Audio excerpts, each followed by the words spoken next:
What's going on, everybody? It's a PWHL expansion edition of Siren Sounds. I know it's been a minute, but we got a lot to talk about. Going to be breaking down New York's Phase 1 protections, and then looking ahead to Phase 2. So I'm recording this Friday. Phase 2 started at noon, going to run through the weekend, ends Monday. And this is where expansion teams have their first chance to make a big splash and get their first batch of new players. So, I mean, right, this is really where expansion kind of kicks into high gear. And, I mean, it's just going to be a blur these next couple of weeks. Everything is so tightly packed together here in this expansion schedule. So, I mean, in terms of these episodes and the videos, I'm going to try and stay on top of it as much as I can. But, we're kind of going at a full sprint here, so certainly going to be a lot to discuss. Exciting depending on what team you're rooting for, but a lot's going to be happening, that's for sure. Before I get any further, I'd be remiss if I didn't say, let's go Knicks. Got the Mellow jersey hanging up behind me. Crazy times, man. Who would have thought? Pretty cool stuff. All right. I think let's dive in. If you're tuning into this video, I assume that you probably already know what the Sirens protection picks are, but I'll give them to you anyway. Sarah Fillier, Kristyna Kaltounkova, Kayle Osborne. Each team gets 3 players to protect in Phase 1. Then Phase 2 happens where, again, each expansion team is going to add 5 players, and then you get another 3 players to protect in Phase 3. So that's the process. It is more of an expanded protection process than it was last season, where you got 3 players and then you could add another one later once you had lost 2 players. But there's still going to be, I think, some significant player movement here across the league. It's going to hit the Sirens to a certain degree. But no surprises here, right? I think maybe that's the difference from last offseason. Certainly less drama and anguish around the Sirens picks this season. And not to say that there won't be pain or anguish. The big headline here, and we're going to get into it, it's a huge part of this episode today, is that Kayle Osborne is not one of the protected players. And I mean, obviously, she's a big fan favorite of the Sirens fan base, but also a pretty big part of the team. Last season, we talked a lot about her workload and her stepping into the starting role after Corinne Schroeder departs in expansion last season. So, that the fact that she's exposed, losing her would sting. But certainly compared to last offseason, I think the protection picks here are more straightforward. I think, the Sirens of this year's expansion has probably been Seattle, right? There's already been a lot of discourse about Hilary Knight, who wasn't on their list and is now unprotected for the second straight season. The one that caught my eye there is Hannah Bilka, just because second-year forward, young, dominant at the Olympics. And again, every team has difficult decisions to make. Anna Wilgren's a very good player. Hannah Murphy is a talented rookie goalie that showed a lot of flashes. Alex Carpenter, you guys know Alex Carpenter, right? So, I'm not going to linger on this too long because this is Siren Sounds, not Torrent Sounds. But certainly, maybe you're relieved that the Sirens aren't the talk of expansion this time around. But I mean, listen, we do have. I think it's obviously interesting. The Sirens are the only team that doesn't protect a goalie in expansion. That is going to be incredibly relevant to how everything unfolds this offseason. And depending how things go next season, if we wrap up the 2026-27 season and the Sirens have the worst goaltending in the league by a long shot, you can be sure we're going to come back to this moment and talk about, is this a sliding doors moment, especially if Kayle Osborne does depart, and we'll get into all this. But in a lot of ways, the Fillier, Kaltounkova, O'Brien protections were the consensus picks. I never really got the sense that New York was going to do anything else. I mean, who knows, right? It's sports and crazy things happen all the time. But I felt pretty good about my predictions there. I nabbed them as the three that I thought New York was going to do, knowing this organization and knowing how much they value those three. These are three early first-round picks over the last 2 years. Fillier and Kaltounkova are our number one overall picks. Pascal Daoust traded Ella Shelton to get the number 3 overall pick, which becomes Casey O'Brien. There's a lot of blood, sweat, and tears that turned into these 3 players. New York had 2 last-place finishes that turned into Sarah Fillier and Kristyna Kaltounkova. And they trade their best defender and one of their best assets all around last offseason so that they can get Casey O'Brien. So that, they were not really eager to part with any of these players. And, I think it makes a lot of sense when you look at where they're at just in terms of, hey, they're young, controllable forwards, and that's incredibly valuable for a young team that's looking to build towards the future and looking to build sustainable success, which has eluded them so far through the first 3 seasons of their franchise history. Sarah Fillier, I think, is no worse than a top 5 forward in the league. I would go even higher. I mean, there are certain stats with her scoring pace that I've written about this a few times. It's something I always try to throw in here when we talk about Sarah Fillier, try to contextualize what she's doing. She's got the second base scoring pace in PWHL history, and the only player who's better is Marie-Philippe Poulin, who's going to go down as the greatest women's hockey player of all time, arguably. And then when you look at Kaltounkova and O'Brien, obviously very impressive rookie seasons, but Kaltounkova has the making of a elite goal scorer in this league. And again, it's a league where if you have an elite goal scorer, that can really make a difference for you. The goaltending in this league is so good. It's funny I'm talking about goaltending because we'll have to talk about that's the other part of this conversation, and we will get to it. But the goaltending in this league is so good that if you have an elite goal scorer, that can certainly separate you from the pack. And Kaltounkova certainly seems to be that. Her shot plays at this level. We've talked about her game a lot in terms of it feels like she is uniquely tailored to be a star in this league. And then Casey O'Brien, who I guess by default is the lowest ring, the lowest rung of these 3, maybe the odd one out if you were going to protect someone else, like say a Kayle Osborne. But I think that says more about the company that she's keeping than anything else. Casey O'Brien was a top-line center as a rookie. And not just that, she was one of the better top-line centers in the league. Really good vision, really good playmaker. Obviously, she leads the PWHL, or PWHL rookies in scoring. She's one of the 3 Rookie of the Year finalists. I think she'll have a chance at that award. She's not the favorite, but she'll certainly be in the running for that, obviously. I think she'll get some consideration.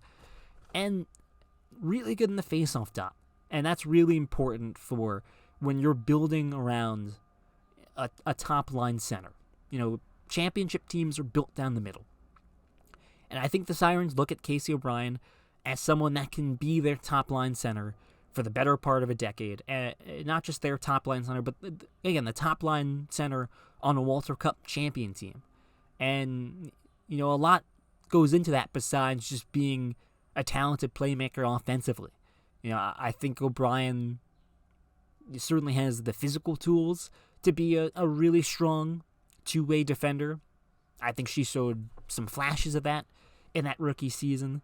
The thing that gets you really excited is how good she was in the face-off dot. I think she was just outside top 10 in the league in face-off percentage and set the rookie record for most face-off wins. That's an impressive trait for a rookie to come in and be able to make that kind of impact, have this well-rounded impact in so many different areas of the game that, but I think it makes sense that the Sirens look at her as a 1C that they can build around. So, I mean, when you consider all that, those are three really important roles. Again, Fillier is easily one of the best players in the sport. Kaltounkova is an elite goal scorer. O'Brien is a really good 1C that I think has the potential to be one of the best top-line centers in the league, if she isn't already. So, I mean, you're talking about three very important roles. So I'm not too surprised that this is where New York goes here. Interesting to note, we talked a lot throughout the season about Micah Zandihart, going all the way back to last offseason, and she's really the surprise on that three-player protection list, considering some of the talent that New York had at its disposal. And we eventually come to learn that Pascal Daoust went to Zandihart and said, if you want to go home to Vancouver, that's fine, but we love you as a captain. We want you back here, and we're willing to protect you, and that's something that Zandihart ultimately agreed to, and she was one of the three protections last season. Obviously, that's not the case this time around. That doesn't mean that anything has changed internally with New York and its captains. Pascal Daoust confirmed that the Sirens leadership board, he specifically mentioned Zandihart and alternate captain Jamie Bourbonnais and Fillier, that they were a part of this decision and this decision-making process. And it seems Zandihart in particular, it's no secret how the Sirens organization and Pascal Daoust and Greg Fargo, how they feel about Zandihart, the way that they talk about her.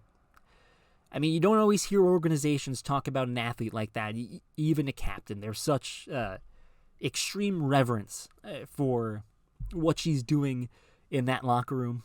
And listen, a team is never really going to bash its captain. If you're bashing your captain, that means something has gone terribly wrong. But there's a certain level to the way they talk about Zandihart that I think is just different than what we hear in sports most of the time.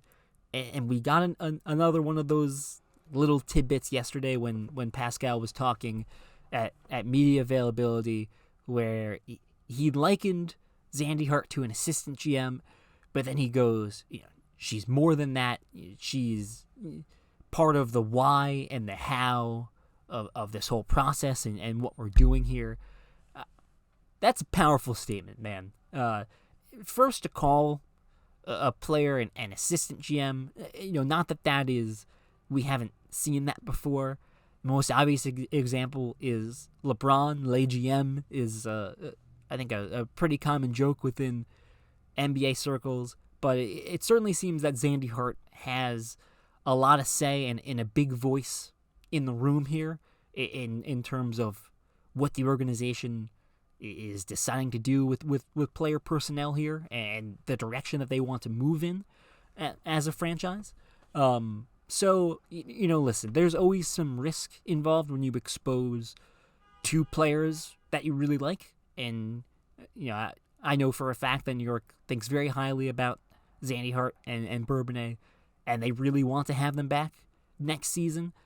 I think leaving them off of this protection list, I think it's, just part of, you got three slots, and they have three really talented players that are young that they wanted to keep. But I also think it's a product of this revised expansion system that, there are certain players that would not have been safe last season or might not have been safe last season that I think are safer this time around with the new rules. And not to spoil anything, but I think Zandihart and Bourbonnais likely fall into that category, and we'll explain more later. But we have to get into the Kayle Osborne of it all. I gave that note earlier that 7 of the 8 existing teams include a goalie on their 3-player protection lists. Clearly, there was a heavy emphasis on goaltending this offseason. Not entirely surprising when you look at the state of this league and the most dominant position so far, I think, has been goalie. And when you look at the way the 2025-26 season unfolded, that maybe this is somewhat of a response to that and a reaction to that. Because the top 2 teams had the 2 best goalies in the league, Frankel and Desbiens, who are in the MVP race here. You had Gwyneth Phillips, who helps Ottawa get into the playoffs, and then for the second year in a row, dominates in the playoffs. The one team that maybe, of the playoff teams, that maybe didn't have an elite number 1 goalie is Minnesota, but they score 91 goals in 30 games, which is more than 15 than the next closest team, and they still got pretty good production from their tandem of Matty Rooney and Nicole Hensley. And then even when you look at the teams that didn't make the playoffs, but the teams that came close, like Toronto had a really good second half push and had a chance to get into the playoffs. And a big reason for that is Reagan Kirk. Reagan Kirk had a terrific season and a stellar second half. And the same goes for Phillips. Phillips had a lights-out second half as Ottawa and Toronto are making these pushes up the standings. Meanwhile, New York, who ends up falling to 7th place by the end of the season, had a playoff berth in the first half, ends up losing it. Kayle Osborne struggled in the second half. New York didn't get great production from their goalie. And I don't think it's any coincidence that they end up falling out of playoff position. And when you look at the first half, and when they were in playoff position, a big part of it was Kayle Osborne and how good she was in that first portion of the season. There's a 4-game winning streak from December to January where she has 2 shutouts, and it absolutely lights out right in the middle of everything. It felt like New York's success was very closely tied to Osborne, and I think you can make the case that across the league, team success was very closely tied to goaltending. And I think that was reflected in the protection lists. So leaving a 24-year-old goalie in Kayle Osborne, who started 27 games, leaving her unprotected, that's a bold move. We asked Pascal Daoust about it on Thursday. Here's what he said. No doubt that Kayle was part of the players that were trying to protect, and so many others, to be honest. And as you mentioned, there was a lot of care around the goalies across the league, and that's why at the moment we thought that aiming and having 3 great offensive players could help us at beating the other goalies that are going to be protected. So that's the strategy that we decided to aim at, and we'll see. We'll see what's going to happen. But to let go any of these 3 franchise offensive players, it was hard for us to not to protect them. That quote drew some criticism online. There were a few people talking about how foolish it would be to punt at the goalie position and just try and outscore all of your issues. I don't think that's what he's saying here. To me, the crux of this decision is the 3 forwards and the offensive talent that they possess.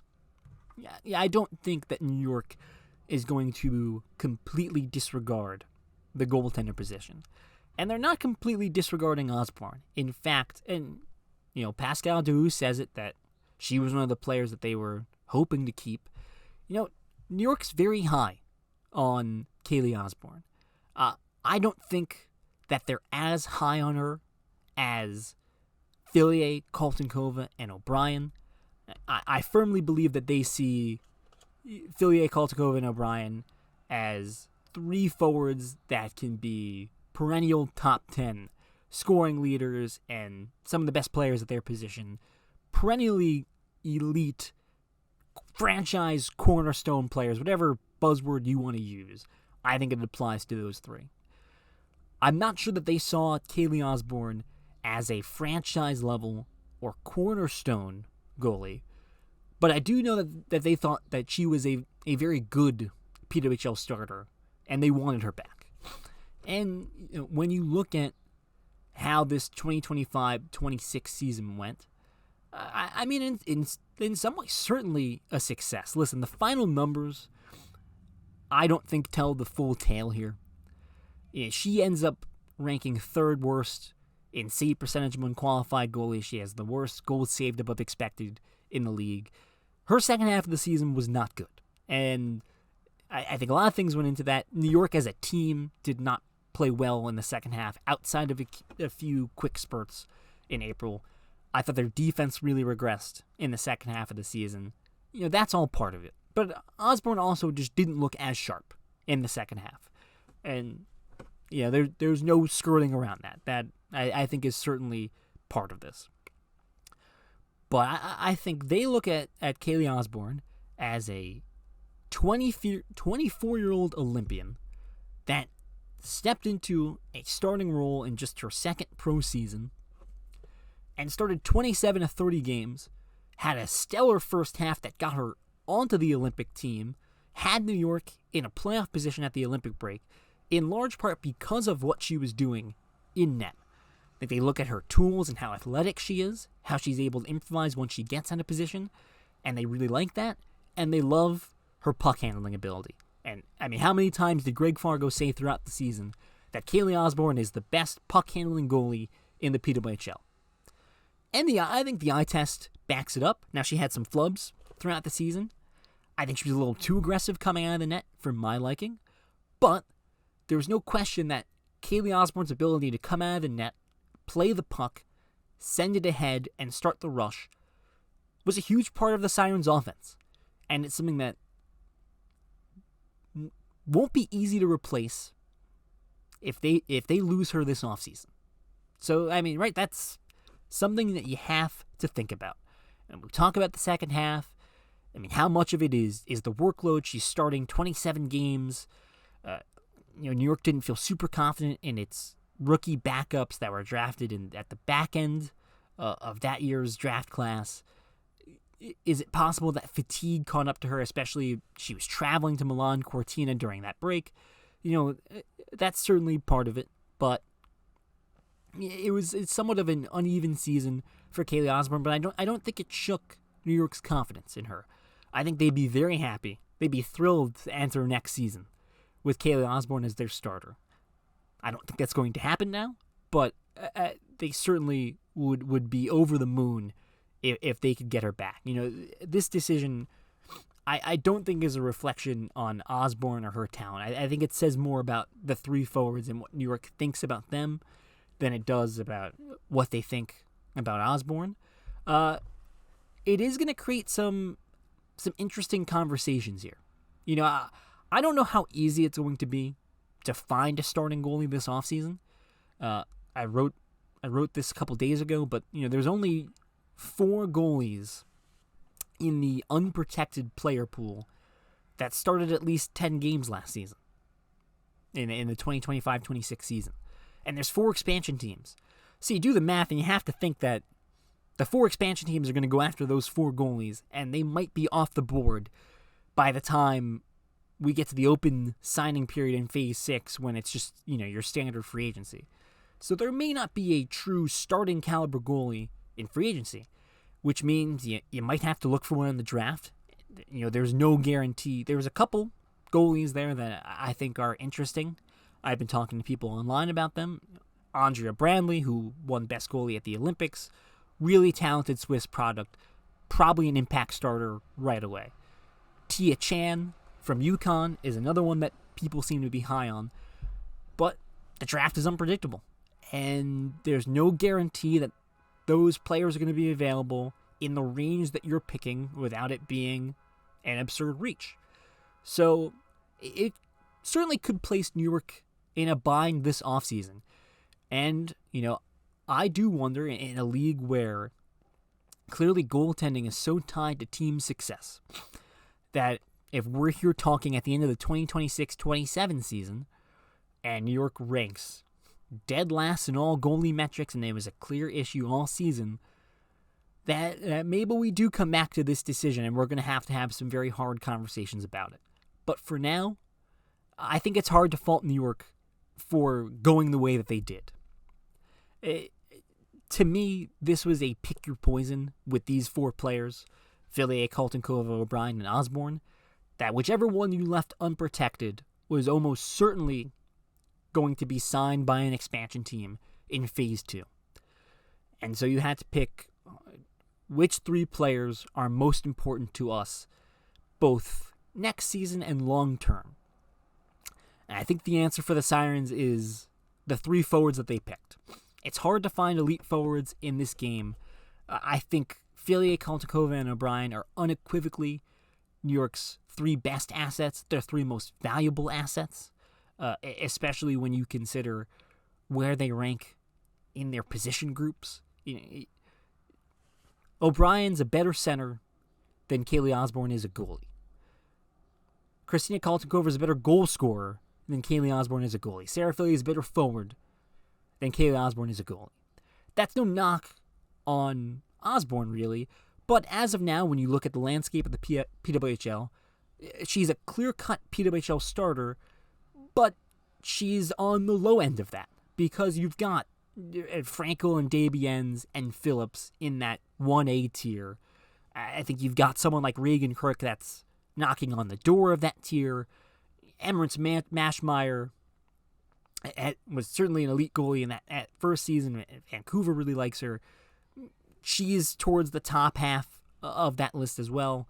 I think Kayle Osborne is closer to the Hannah Murphy tier of PWHL goalies, of someone that I think talented enough to certainly be a PWHL goalie, but how consistent is she going to be? And she's young and she's got upside, but she needs to develop a little bit more. I think that's where Kayle Osborne sits here, whereas you've already seen Fillier, Kaltounkova, and O'Brien play at a flat-out elite level. And I don't think that New York could bear to let them go.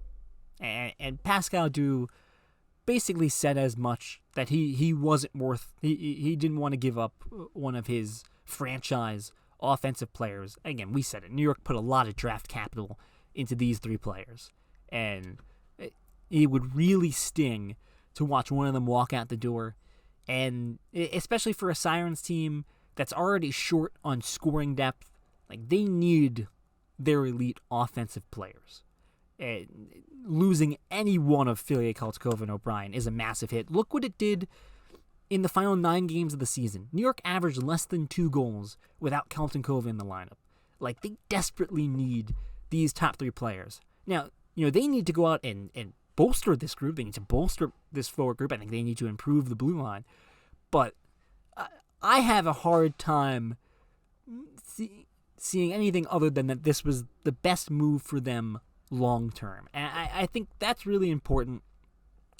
When we look at New York's window, I think it plays a factor here. It was interesting talking to the team and Micah Zandhart coming into this season. They talked about how the 2025-26 season was a win-now season because the expansion was such an uncertain entity that you had no idea. It's so hard to bank on anything in the future. You just have to go in with the mindset of, hey, we're going to win now. But if we can speak honestly here, I think we look at New York's roster last season. It wasn't a Walter Cup championship contender. It was the first year of a rebuild. Now, it may be an accelerated rebuild because you got great production from Kaltounkova and O'Brien all the way down that rookie class, really, with Maddie Wheeler and Ann Cherkowski, even Anna Bargman becoming a nice piece in that bottom 6. And it turns out Kayle Osborne was a starting caliber goalie. That was a question mark coming into the season. She answered it. That helped New York stay competitive, and I think they could have been a playoff team. But when you look at where they stack up to some of the other rosters in the league, they weren't a Walter Cup champion. I don't think caliber roster. And it's going to be really hard to turn this 7th place finish roster into an all-out Walter Cup champion squad next season. So you start to look at things more long-term and say, okay, our peak is if we can develop all of these rookies and really build around this young core. And so what are the most important pieces of this young core? It's Fillier, Kaltounkova, and O'Brien. And If that means that New York is going to have subpar goaltending play for a season and it needs to wait till the 2026-27 offseason where they can maybe land a goalie in free agency, or they can pick one of the goalies from a very talented 2027 goalie draft class, that maybe that's a sacrifice worth making. That's kind of where my head went with all of this. The big question in my mind, and the thing driving this for me, is what's easier to replace? A top-line forward, an elite top-of-the-game forward, or a starting goalie? And a starting goalie could be very hard to replace this offseason, but I think down the road, you can find a starting goalie, whether it's on the open market, if that's in the draft. You don't really see goalies go in the first round a ton. In fact, it's never happened in the PHWL. Now, you can find a really good starting caliber goalie in the draft. You want to use a second-round draft pick, a third-round draft pick, you can find a starter. Kayle Osborne was a fifth-round pick, now number 28 overall, so that would be an early third-round pick. Now with the league expanded to 12, you can find a starting caliber goalie in the second or third round. It's going to be very hard to find a Sarah Fillier or a Casey O'Brien or a Kristyna Kaltounkova. You'd really have to dig up a gem to get them outside one of those first draft spots. And with the league expanding, it's going to be harder to get those top draft spots. So I think ultimately it's harder to replace one of those three forwards than it is to replace Osborne, even if that does place a lot of pressure on New York this offseason to find a suitable replacement. I think they're going to have to go hard after Brantley or Chad in the draft. I think that's probably their best path to finding a quality starter next season. But again, I think ultimately that's a roll of the dice that New York has to make for its long-term success. Now, who's in danger? Clearly Kayle Osborne. I don't want to talk about Osborne in the past tense yet, but I would be, again, in sports, anything can happen. I'd be shocked if she makes it to Phase 3 unsigned. We saw how aggressive the existing teams were at pursuing starting goalies. So you can imagine that the expansion teams are going to be equally aggressive to lock down a starting goalie with so few options available. And when you look at the starting goalies that are available, that are unprotected, it's Osborne, it's Corinne Schroeder, it's Kristen Campbell, and it's Nicole Hensley. I imagine that all four are going to land with an expansion team. In fact, I'd be shocked if one of them doesn't. I think, there's no guarantee that we'll see the selection process triggered in Phase 2. The rules with expansion Phase 2 is that each expansion team needs to sign 5 players. And if they can't get to 5 players, then it triggers a selection process, and that's the closest thing we get to an expansion draft where they can pick from any unprotected player that's under contract. Kayle Osborne's under contract. I don't think it's going to take a selection process for Kayle Osborne to go somewhere else.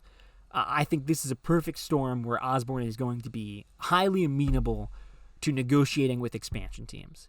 The fact of the matter is that she is a prime target for expansion teams and someone that honestly should be eager to seek out an expansion contract because she signed her 3-year rookie deal when she was a backup to Schroeder. So that came in at about $39,000, which is just a couple thousand over the league minimum. Well, then Schroeder leaves an expansion, and all of a sudden Osborne is one of the most underpaid starting goalies in the league.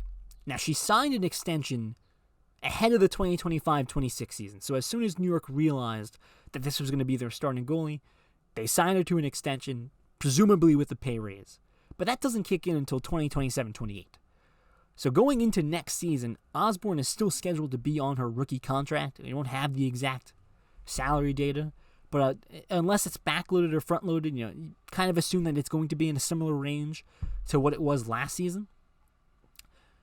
But she can sign with an expansion team, and the rules here with players under contract is that expansion teams just have to offer her a contract either at or exceeding her current AAV.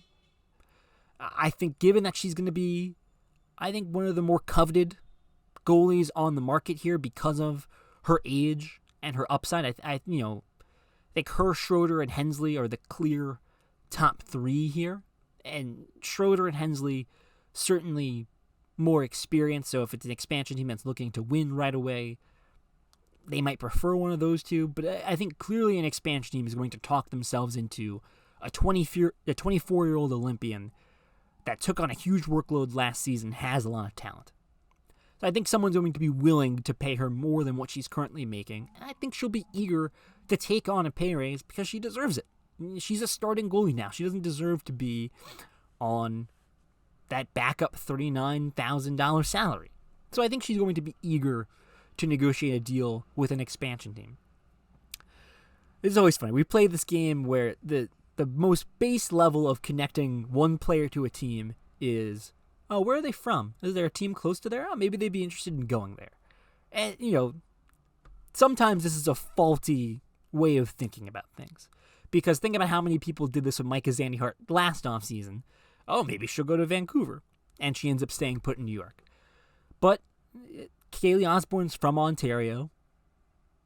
Maybe there'll be some interest there to go to Hamilton, which is a few hours away from her hometown, be closer to her hometown. It's a connection to throw out there.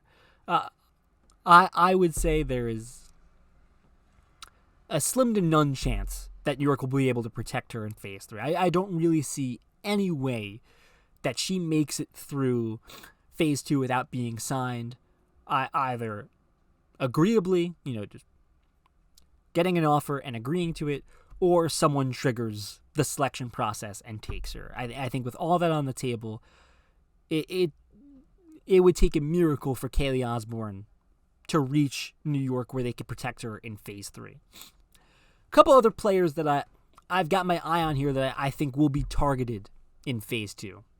Maya Nyland-Pearson, I think certainly will draw some interest. To me, she was New York's best defender last season. Clear offensive upside. You see how shifty she is. Good puck mover. Power play quarterback. Really good two-way defender. I think plays very well in her own zone. She's not super big, so you're not looking at her as someone that is really going to throw the body around a ton in front of the net. But athletic, fast, heady player, really good at breaking the puck out of her own zone. I think expansion teams will be interested for her. The rule in Phase 2 with expansion teams is that they submit a 20-player exclusive negotiation target list. And so you can only sign anyone that's on that list in Phase 2. So I think Osborne's going to be on a lot of teams' lists. I could see Nyland-Pearson being on some teams' lists if they're looking for a really solid blue liner. Is she the best defender available? Certainly not. There's a lot of star power that's unprotected right now. And I think that's going to help New York a little bit here. But I could certainly see someone approaching Nyland-Pearson and offering her a contract. She made $54,000 last season, under contract through next season. That's not super pricey. That I think a team would certainly be willing to meet or exceed that price range to get Nyland-Pearson on their blue line. The other two that I'm looking at really are a couple of rookies, and it's Czerkowski and Wheeler. Both on rookie scale deals. Czerkowski's under contract. Wheeler's an RFA. Two players that I thought impressed in 2025-26. Maddie Wheeler was, for where she was drafted in the 4th round, I think a really impressive 2025-26 campaign. Good 200-foot player. Czerkowski, you see the offensive talent. I'm not sure it all came together in her rookie season, but she had a couple really strong stretches where you see the player that was a borderline first-round talent. The reason I'm not sure that Czerkowski and Wheeler get moved here in Phase 2 or get a ton of attention is just that there's so much star talent unprotected right now. And I think this is something, maybe the benefit of New York not having as deep of a roster as other teams, certainly from a star power perspective. I think New York has 3 clear stars and they protected them. And then after that, I don't know that there's another star player on this roster. But that's not the case with other rosters. So when you look across the league, and Nicole Gosling and Abby Rock are left unprotected by Montreal, and Daryl Watts didn't want to sign a contract with Toronto, so she's available. And you go down the list, all the forwards that are available for Minnesota, Zumwinkle and Kursalemi and Coyne Schofield, and even a very talented rookie defender in Kendall Cooper on that team as well. Aaron Ambrose.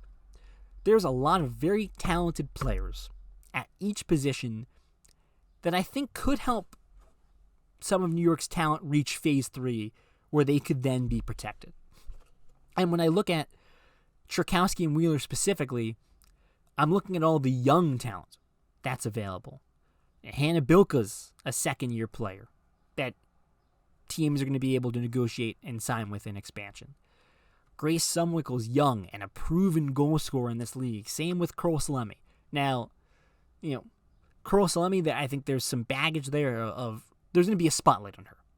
100%. And I don't know how much teams are going to consider that. But in terms of just on paper, young talent, she's one of the best point producers in the game, and she's going to be potentially a young, controllable asset. So you wonder if expansion teams go after her. So with all that young talent on the board, I'm not sure that, and I don't think Czerkowski and Wheeler are on that level yet. So I think maybe they could sneak by and get to Phase 3 where New York might have the opportunity to protect them.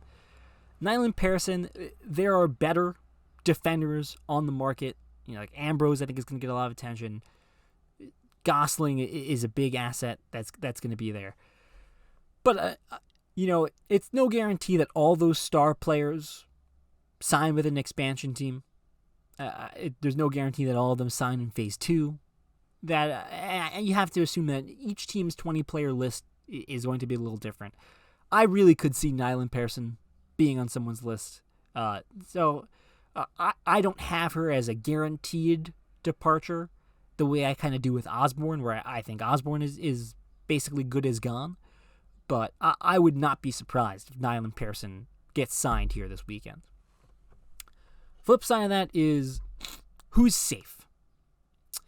The two that I think I actually feel pretty good about here are Zandy Hart and Bourbonnais. I think they're two players that this expansion process really benefits in terms of agency. This is a complex process, guys, so I know it's been super confusing, but there's a couple of different tools that expansion teams have to work with. And the most powerful is that expansion franchise offer, which is that binding contract where if you offer it to a player, they have to accept it. You can only offer that contract to a player that's on an expiring deal. What helps New York is that the bulk of their talent is under contract right now. You've got 17 players that are either under contract or have rights held, and they can't lose more than 4 this offseason. So Pascal Daoust even said this in media availability, no matter what, we're going to keep 13 players from our core.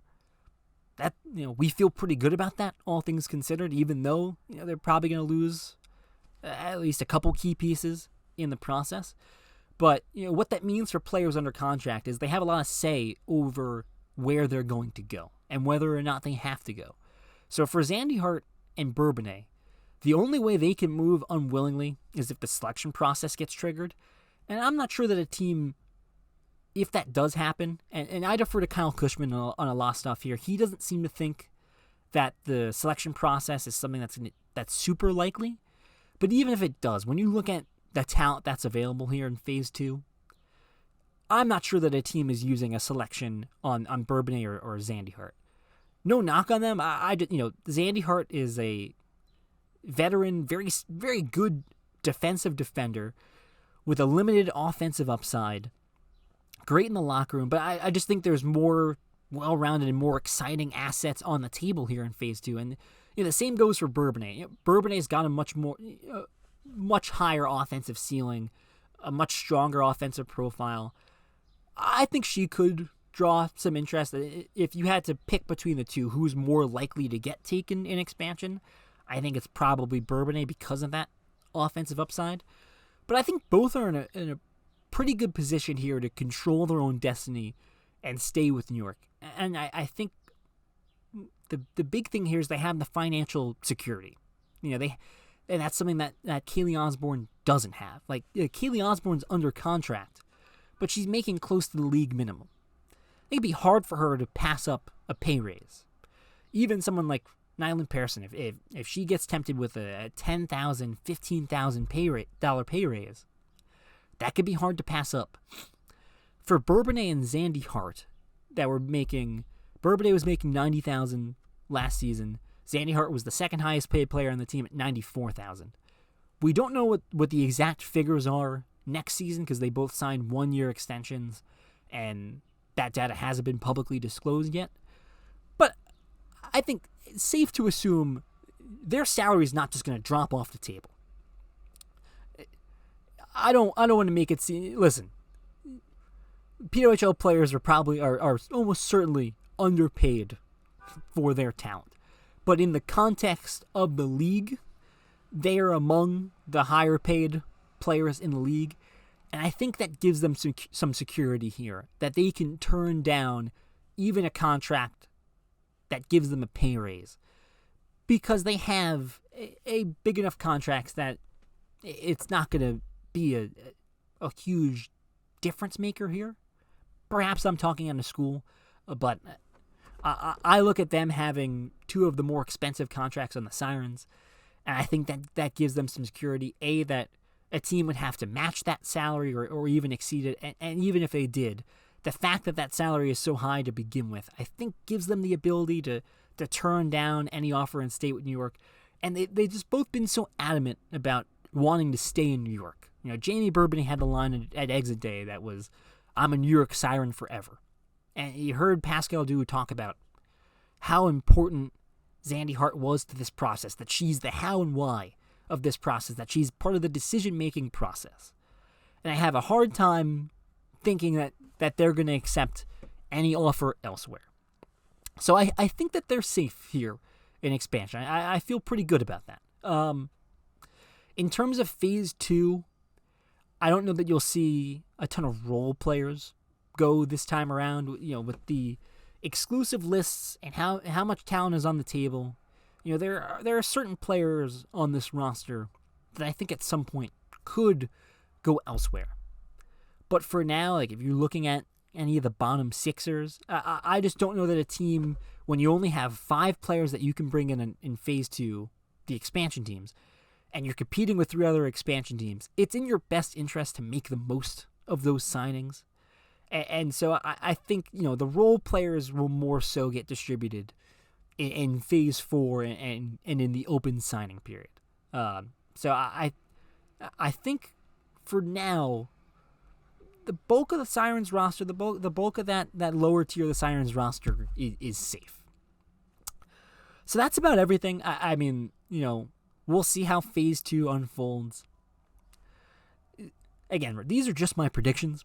I'm trying to make educated guesses here. Who knows, right? The way that everything could unfold, it could be chaotic. It could be crazy. Crazy stuff could happen. I think that's the best way to put it. And it's going to be going by like crazy. Again, the fact that this entire expansion process unfolds over the course of like 2.5-3 weeks is kind of wild. And it's actually one of the reasons why New York is tabling some contract discussions. I meant to bring this up earlier with Casey O'Brien. Fillier and Kaltounkova were under contract, so New York didn't have to do anything to protect them. O'Brien was an expiring RFA, and the rule is that you have to have someone under contract to proceed with them as a protected player. The wrinkle with RFAs is that as long as you extend a qualifying offer, because with an RFA, the team has exclusive negotiating rights and owns their rights. As long as you extend the qualifying offer, that counts. And so New York has extended the qualifying offer to O'Brien. And Dow was asked about it on Thursday. And the takeaway here is that they're really not going to engage in any contract negotiations until this expansion process is over. I think that makes the most sense. It's a really accelerated timeline. Not worth spending time on things that aren't super urgent. New York has to worry about their house right now and what's going on in expansion and protection and what's going on across the landscape of the league with stuff like that. I continue to hear very positive things from both O'Brien and Daoust about mutual interests in an extension. New York seems like a place she wants to be at long term. That extension, I think, is something that will get done down the line, maybe later this summer or even closer to the start of the season. But yeah, that's basically it. I think try to reconvene after Phase 2 ends and maybe preview some of the Phase 3 protections. But I'll keep you guys updated on social media. I'll have some articles coming out. I've already had a couple ones about Pascal Daoust diving into the Kayle Osborne decision to leave her unprotected and a couple other things that were going on around this Phase 1 whole decision-making process. But yeah, that's basically it. I assume you'll be hearing from me relatively soon, but until then, Lou Orlando, take care, everyone.